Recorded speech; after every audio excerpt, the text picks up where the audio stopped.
The morning after, the library smelled of old paper and cold ash.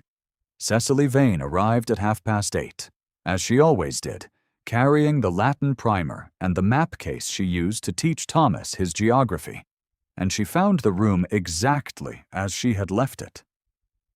The globe sat at its summer meridian, the inkwell capped, the chairs angled toward the window where the November light fell thin and white across the carpet. She set her books down and stood very still. She had nowhere else to be. She had expected, in the hollow hours before dawn, that she would be turned out. The smell of smoke had reached the corridor. Mrs. Dallard, the Renfield housekeeper, had appeared at the door of Cecily's room sometime near 3 in the morning, and said, in the careful voice of a woman weighing what she knows against what she has been told not to ask, that all was well, and she should sleep. Cecily had not slept. She had sat in the chair by the cold window and waited for morning to bring the consequence she deserved. Thomas arrived at 5 minutes before 9, as he always did, dragging his slate and his excitement about whatever he had read the night before. He was 9 years old, with his late father's dark hair and his own unguarded face, and he had not yet learned to keep his affections tidily to himself. He said, "Miss Vane," with the kind of relief that costs nothing, because it has not yet been taught to cost something, and she said, "Good morning, Thomas," and opened the primer. And the lesson began. Edmund Halford, the Earl of Renfield, entered the library at 20 minutes past 9. He was tall and spare in a dark coat, his cravat precisely arranged, his expression carrying the controlled quiet that Cecily had come to understand. In 3 weeks of proximity, was not coldness, but something more deliberate. He stood at the door and looked at her across the room. And she looked back without flinching, because she had nothing left to flinch about. "Thomas," he said, "take your slate to the morning room for half an hour." Thomas looked between them with the unguarded calculation of a child who knows when adults are doing something important. He went. The Earl crossed to the table and stood 2 feet from her, and in the silence between them, Cecily heard the fire settle in the grate, and the distant sound of a carriage on the street, and the whole apparatus of what the season would say about her arranging itself into its final verdict. She waited. "What was in the chest, Miss Vane?" he said. "If you have ever stood at a door you cannot go back through, you will understand what it meant that she answered him." Cecily had come to London that autumn with a plain trunk and a good education, and the particular kind of composure that belongs to women who have learned to be invisible in rooms that were not designed for them. She was the second daughter of the late Reverend Arthur Vane of Dorset, a man of genuine learning and considerable carelessness about money, and she had buried him in April and discovered in May that the debts attached to his name were not of his making. Her father had been a tall, distracted, fundamentally tender man who kept a parish school on the grounds of his own modest income, and who had never once, in 61 years of living, done anything dishonest. He had left behind a library, 300 books in good condition, a daughter in London who had nothing, a daughter in Bath who had less, and debts that no one in the family could explain. The solicitor in Dorchester had read the will with the expression of a man approaching a problem he had not been asked to solve, and Cecily had understood, in the cold office that smelled of coal and wax, that she was now a woman whose options could be counted on one hand and still leave fingers unclaimed. She had gone to Bath in June, to her sister Clara and Clara's husband, a kind and harried apothecary who already had 3 children and a 4th arriving in February. She had spent the summer in the small spare room that smelled of camphor, and making herself useful in the ways that women make themselves useful in households where they do not belong. Mending, managing, keeping the children from the stairs. She had looked at Clara's face over the dinner table and understood that she was a weight being carried without complaint, and that the complaining would come eventually, and that she needed another arrangement before it did. Percival Ashmore had been introduced through a mutual acquaintance in August. He was 45, a man of modest fortune and ambitious social calculation, with the kind of even-featured pleasantness that is impossible to object to and impossible to entirely trust.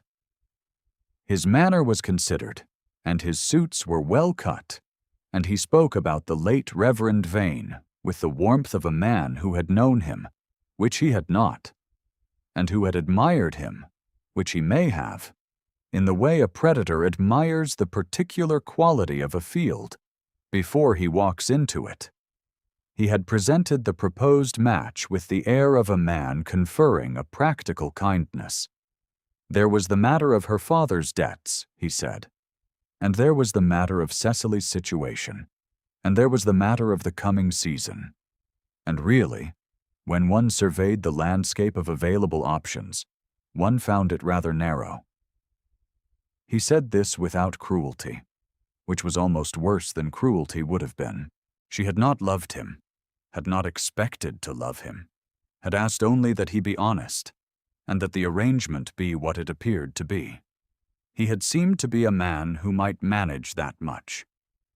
The engagement was understood before it was formally spoken, and Cecily had spent 3 months dressing it in the language of practicality and sensible adult management of circumstances, which is the language women use when they are trying not to hear the sound of a door closing.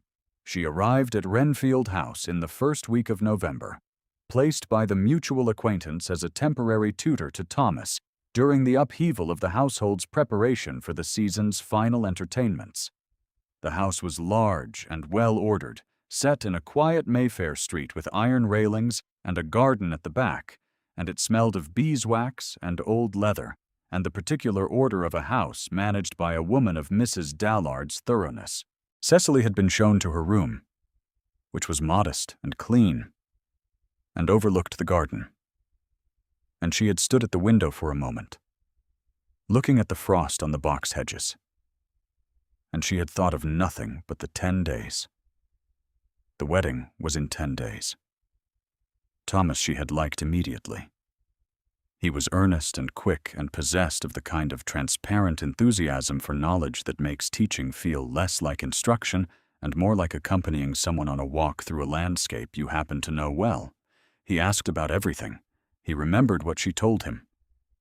He had already, by the end of the first week, worked his way through the preliminaries of Latin grammar with the cheerful determination of a child who sees learning as a form of collecting. The Earl she had not liked immediately, because liking was not the right word for what the Earl produced in the room. He produced, instead, a particular quality of attention, and attention is a different matter entirely. Edmund Halford had the reputation of a man doing his duty correctly and without pleasure. He had inherited the earldom at 31, in the same year he lost his wife, and in the 4 years since he had managed the estates, invested wisely, kept Thomas from grief, and declined every social engagement that was not a procedural necessity. He was present at dinners, and absent from them in the way a portrait is present in a room, and Cecily had learned quickly that his short commands were not cruelty. When he appeared in the library doorway on her 3rd day and said, "The fire is better lit in the morning room," he meant that she was cold, and he had noticed. When he said to Thomas, across the study threshold, "Let Miss Vane sit," he meant that the lesson had been running too long, and he had been watching through the corridor gap long enough to observe the small adjustments Cecily made when her feet ached from standing. She had filed these moments in the part of her mind where she kept things that did not belong to her. It was a large file. It had been accumulating since she was 17. His mother, Lady Sylvia Halford, had arrived from the country seat in October, a handsome woman of 55 with precise opinions and the practiced certainty of someone who has never been seriously wrong about anything that mattered enough to cause revision. She had a quality Cecily recognized from parish life, the absolute confidence of a person whose social position has been confirmed so many times and in so many drawing rooms that they have confused social confirmation with moral accuracy. She was not unkind. She was impermeable in the specific way of a person who has never had to be. She liked Cecily in the detached way one likes useful furniture, and she liked Lady Eugenia Fane considerably more. Eugenia was 24, the daughter of a Derbyshire viscount, possessed of a clear complexion and an annual income that reflected very well on everyone associated with it, and a kind of composed social fluency that showed in every room she entered, as though the room had been built around her exact height and coloring. Lady Sylvia arranged Eugenia's appearances at the house with the quiet efficiency of a campaign, and if Edmund Halford was aware of the campaign, he showed no sign of deploying against it. He showed no sign of anything, about Eugenia or about anything else, until the afternoon Cecily corrected Thomas's declensions, and Edmund stopped in the hallway for approximately 12 more seconds than the hallway required. She noted it. She dismissed it. She was a woman with 10 days until her wedding, and she could not afford to catalogue the pauses of men who were not her concern. 3 mornings later, he reached past her to retrieve a dictionary from the shelf behind her, and the sleeve of his coat brushed her wrist, and her pulse did something entirely without her permission, and she stood very still until he stepped back with the dictionary, and the moment was over. She filed that away too, in the same large file, in the same place where she kept things that had no use and no future, and cost her something to keep. She will manage the house beautifully, Lady Sylvia had said to the Earl in the corridor outside the library on the 6th day after Cecily's arrival, in a voice pitched just low enough to suggest privacy and just loud enough to carry. Not like that girl who burned her own prospects before she even had them lit. She had not been speaking of Cecily then. She had been speaking of a cousin's daughter and a failed match in Bath.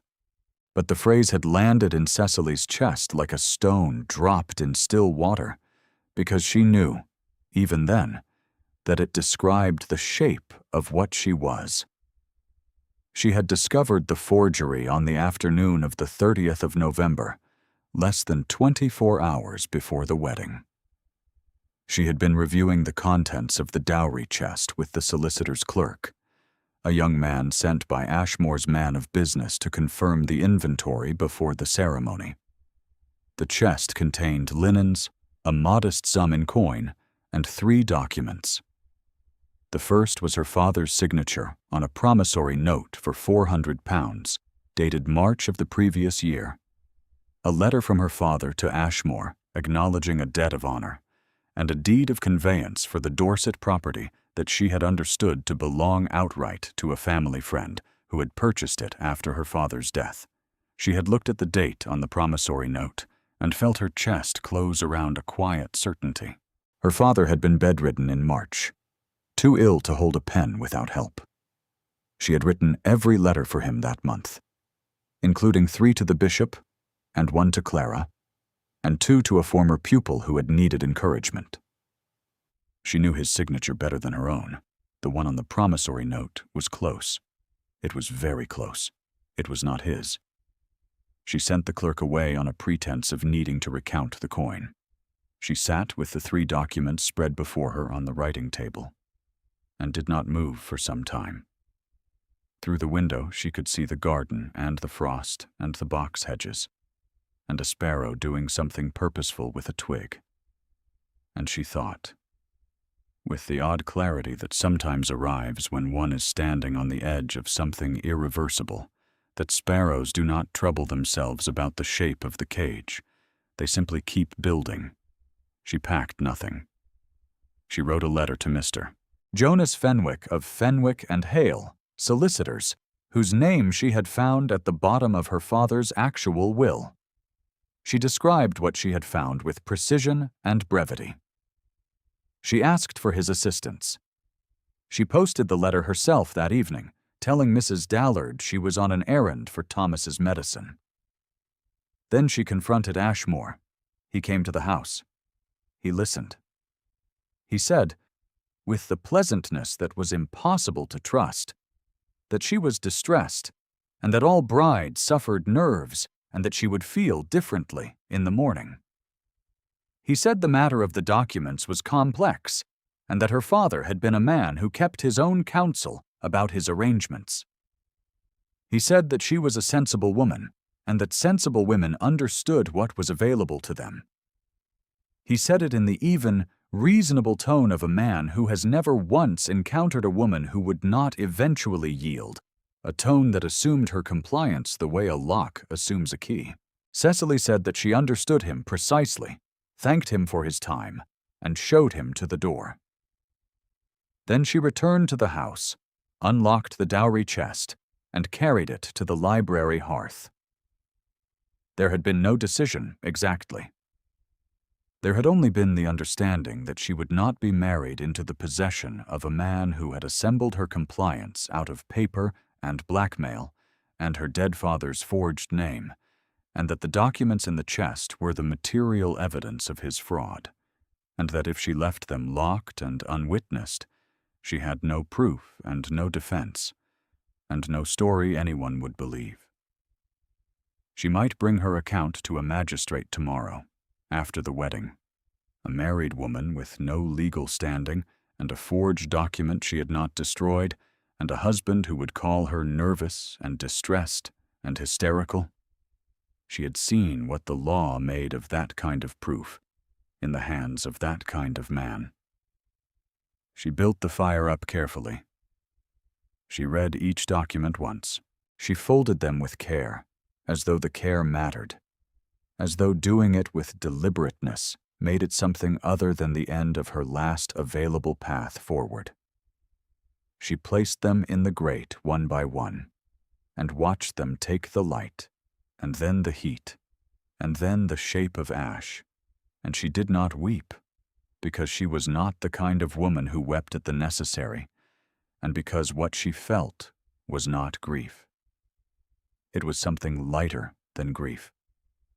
Something that felt, under the fear and the cold and the ruin she was making of herself, like the first full breath she had drawn in 6 months.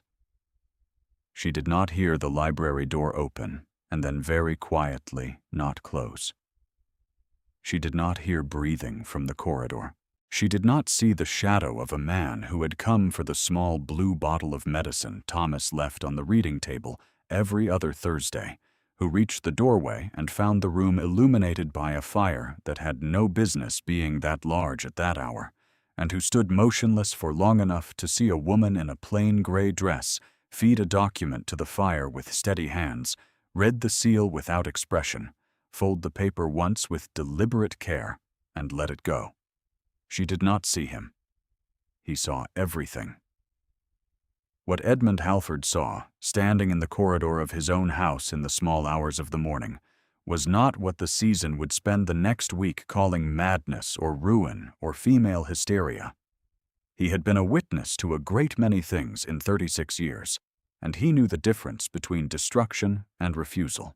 He watched a 22-year-old woman choose ruin over complicity, and the steadiness with which she chose it, the absence of self-pity in every movement of her hands, registered in him with the specific force of a thing he had been waiting to see and had not expected to find. He stood in the corridor for a long time before he withdrew. He collected the medicine from the reading table and stood a moment more, looking at the light from the grate moving across the ceiling, at the shape of a woman who was doing what needed to be done without asking anyone to witness it, and without knowing she was being witnessed. He had not moved for a long time. He was aware, with a sharpness he had not permitted himself in 4 years, of the particular quality of Cecily Vane. Not her situation, not her difficulty, but the person inside the difficulty. The way a geologist sees the stone inside the cliff. He had noticed it in the library during the lesson, and at the breakfast table when Thomas was fractious, and in the corridor the morning she had answered Lady Sylvia's proximity with a composure so complete it had looked like indifference, and was not. He had filed these notices in the part of himself where he kept things that did not belong to the current business of his life. He collected the medicine. He went upstairs. He sat by the fire in his study until dawn and thought, with a precision he had not applied to anything personal in 4 years, about what a man does with the knowledge that he has been wrong about something in the most important direction. By morning, the season had decided. Ashmore's man of business had communicated the burned dowry to 2 women of his employer's acquaintance before 9 o'clock, and by the time Cecily arrived at the library with the Latin primer, the verdict had completed 2 full circuits of the relevant drawing rooms.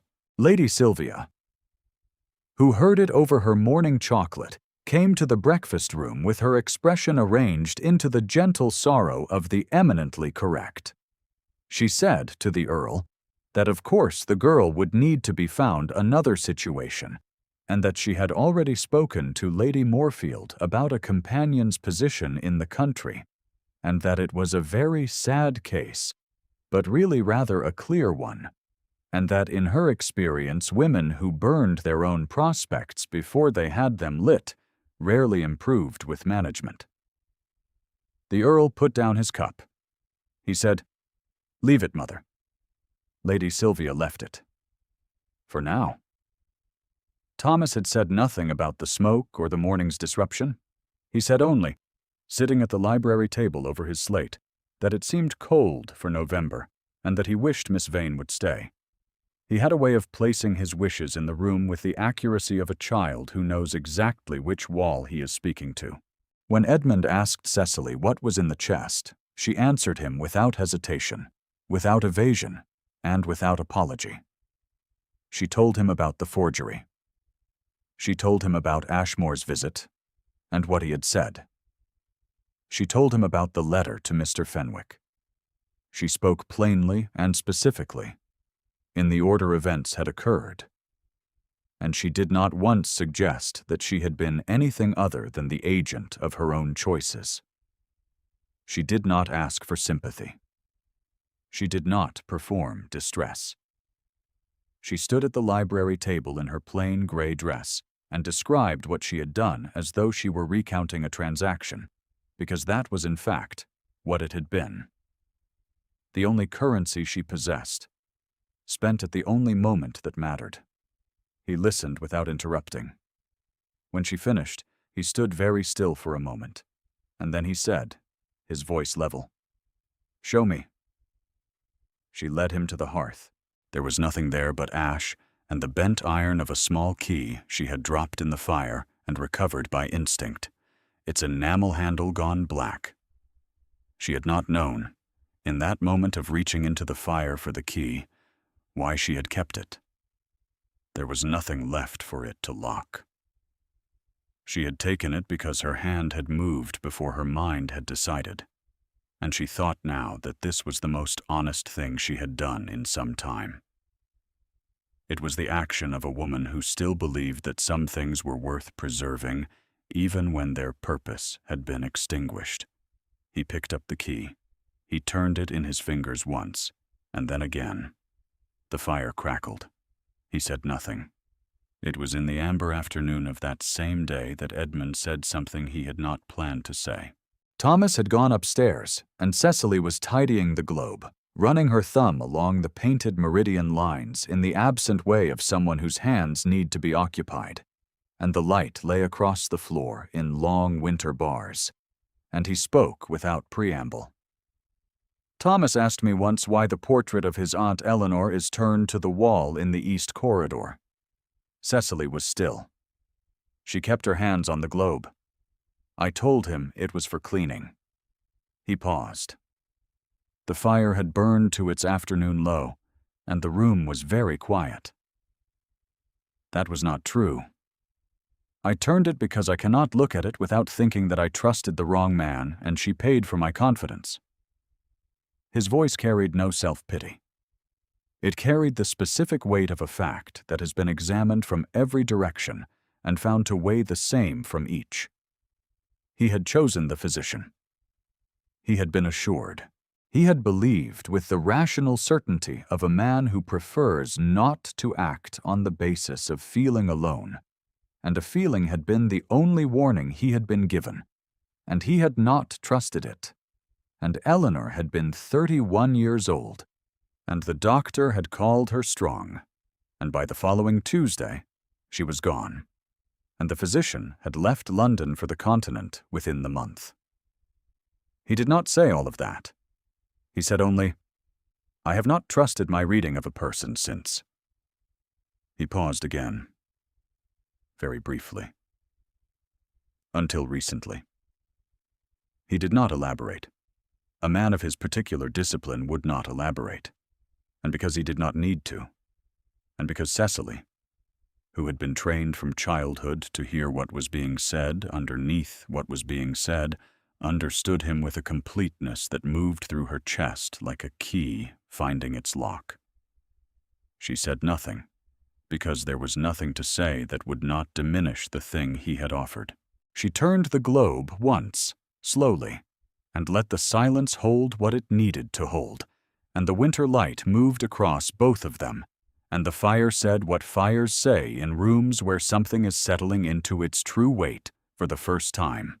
Mr. Jonas Fenwick arrived at Renfield House the following morning, a compact gray-haired man with the brisk assurance of a solicitor who has seen most categories of human difficulty and finds none of them particularly surprising.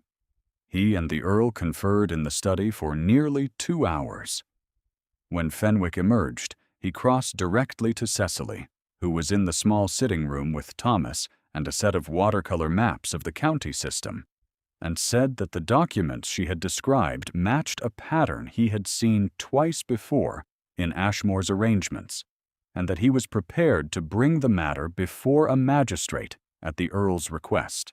The matter did not reach a magistrate.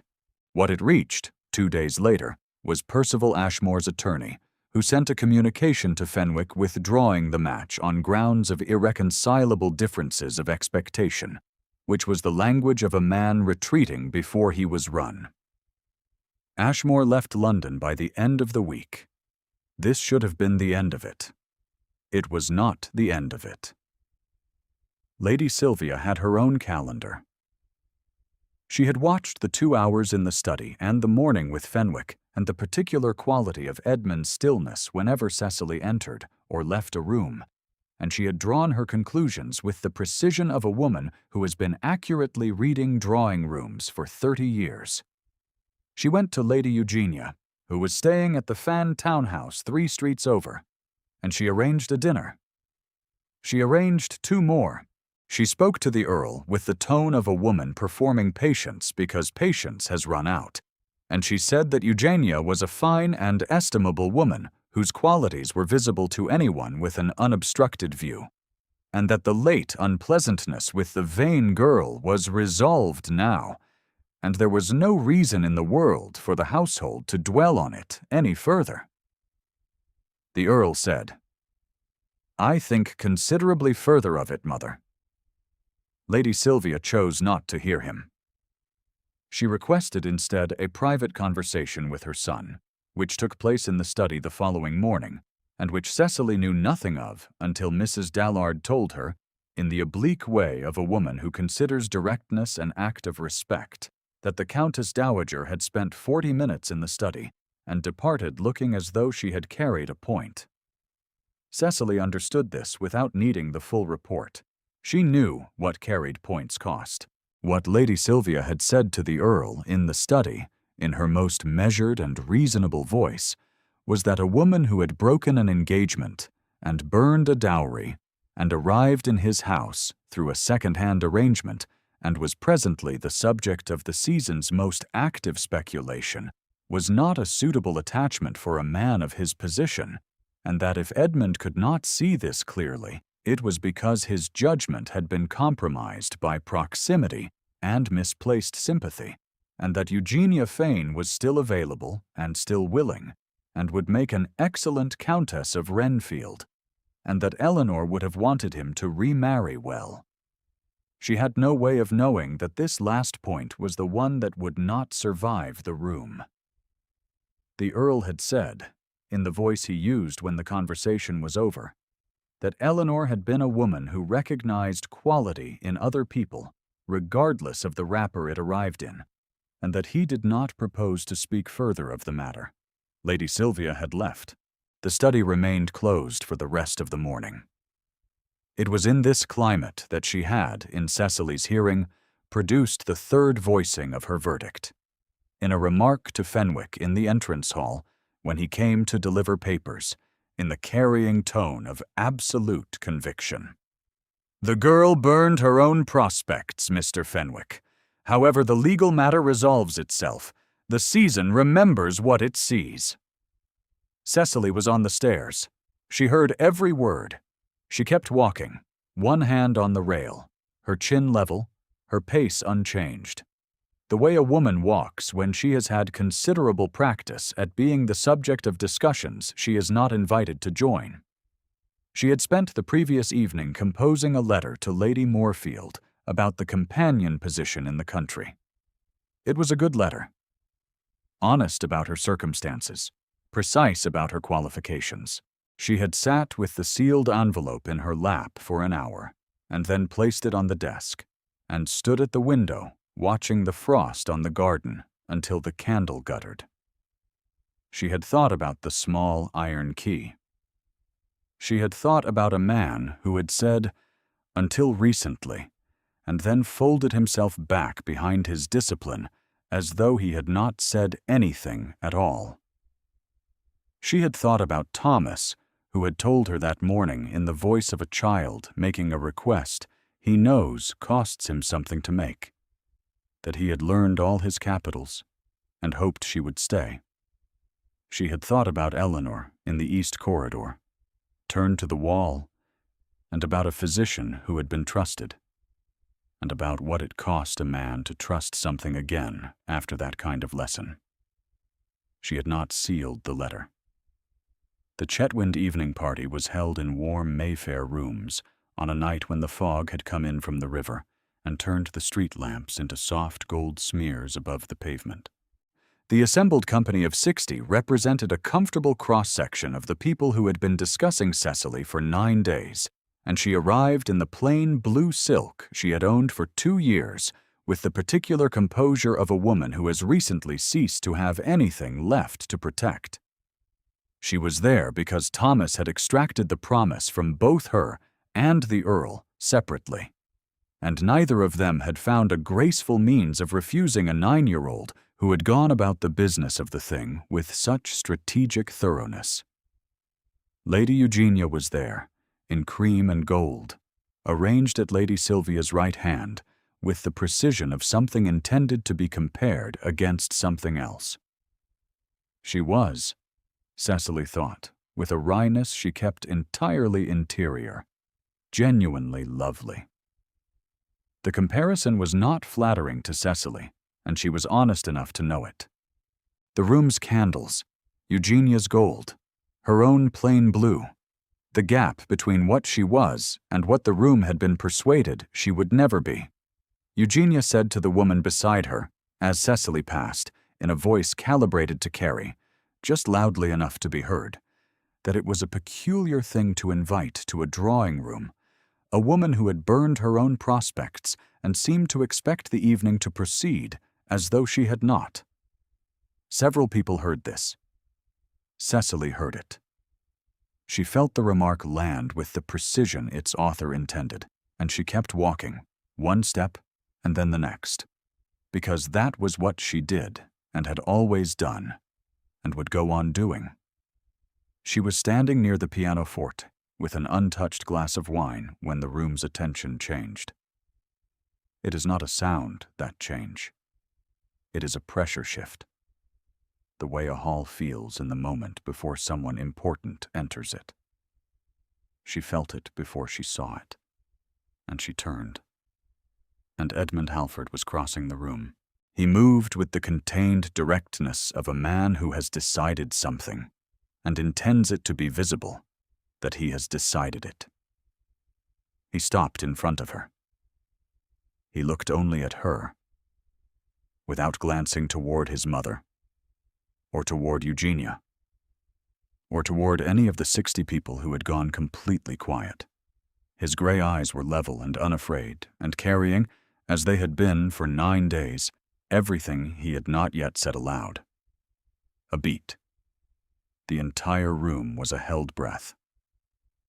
"The lady you dismissed," he said, his voice clear and unhurried, "is the woman I am to marry." He said it once. He did not repeat it.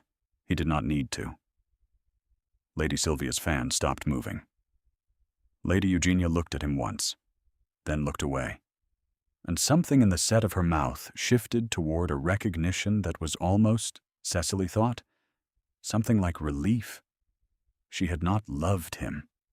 She had understood him to be the correct match, the way that a woman of excellent taste understands a particular painting will suit a particular room. She set her glass down and said nothing, and her composure was, in its way, admirable. Fenwick, present at the edge of the room as the Earl had arranged, moved toward Lady Sylvia and spoke to her quietly. He had confirmed the forgery in writing. He told her this with the dry precision of a man delivering a fact that has been waiting for the appropriate moment, and she heard him with the stillness of a woman recalculating the territory she stands in. Cecily stood at the center of the room and felt the season's verdict reverse itself with the procedural efficiency of a court coming to order. She did not feel triumph. She felt something quieter than that, and more lasting. The specific relief of having been seen accurately by someone whose seeing was itself a form of judgment, and of having that judgment rendered publicly by the most composed man in the room. Her hand was steady at her side. She thought, distantly, of the fire in the library grate, and the ash that had been the sum of everything Ashmore had constructed, and she thought that some things ended, not with a declaration, but with a door. He offered his arm. She took it. The room breathed again. There is a particular quality to a Renfield House evening in early December, when the fires have been lit in every ground-floor room and the cold is visible through the glass as a soft haziness over the garden. Cecily came to know this quality well. Thomas insisted on remaining awake past 9 o'clock to hear her read 3 pages of the Latin primer aloud, which she did, and which the Earl, seated in the chair by the fire with an estate ledger open across his knee, listened to without any pretense of being occupied with the ledger. When Thomas finally consented to sleep, she sat down on the other side of the hearth, and said nothing for a while, and neither did he. And the fire said what fires say in rooms where people have decided not to be at war with their own intelligence anymore. Mrs. Dallard brought in tea. She set the tray down with the particular satisfaction of a woman who has kept a house for 20 years and knows when it is settling into something it should have been sooner. She gave Cecily a cup before she gave the Earl his, which was a very small social transgression, and which the Earl did not correct. He reached into his coat pocket. He placed something on the arm of Cecily's chair. The small iron key, blackened and bent, its enamel gone. She had thought it was lost. She had seen him pick it up in the library, and then it had been 10 days of events that had not left room for thinking about keys. "The chest it locked no longer exists," he said. She looked at it. She looked at him. "The hand that held it," he said, "still does." She picked up the key. It was light and warm from his pocket. She curled her fingers around it and held it the way one holds a thing that is both the end and the beginning of the same story. And the fire said what it said. And outside the frost was making slow work of the garden. And upstairs Thomas was already asleep. The engagement was announced at Christmas, drawn up by Fenwick with the brisk satisfaction of a man whose other work that month had been considerably less pleasant. Lady Sylvia attended the small dinner that marked it with the careful poise of a woman who has reassigned her confidence to the shape the room has actually taken. She said nothing further about burned prospects. she said across the dinner table that Thomas's Latin had improved remarkably and that Cecily had clearly come from good teaching. It was the most she would offer. Cecily accepted it with the grace of someone who has already won the only thing she needed to win, and who understands that graceful acceptance is itself a kind of generosity. Thomas had been told the following morning. He had received the news with a 9-year-old's combination of immense satisfaction and studied casualness, and had then asked, after a diplomatic pause, whether this meant that Miss Vane would be available to teach him every day, including Saturdays, because he had several questions about Carthage that could not wait for the week. Edmund had said that Miss Vane would be available to answer questions about Carthage and all other matters that warranted her attention. Thomas had said that was excellent, and returned to his breakfast. The portrait of Eleanor Halford was moved, in January, from the east corridor to the sitting room on the first floor, where it hung in good light near the window. Edmund had done this himself, one quiet morning, without announcement. Cecily passed it on her way to the library and paused. Eleanor had been dark-haired and composed, with the particular expression of a woman facing a painter she slightly wishes would finish. She looked at her for a long moment, and then continued down the corridor, carrying her primer and her maps, and the house around her was warm and specific, and entirely hers. If you have stayed until the end of this story, you know why she burned it. Leave a thought below if it moved you. Some fires are not destruction. They are the clearing of ground. Thomas grew 3 inches before spring.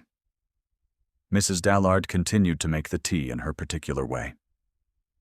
The small iron key sat on the mantelpiece in the library, between a brass inkstand and a surveying compass, visible from both chairs by the hearth, and the light from the fire moved across it every evening like a clock that had finally agreed to keep accurate time.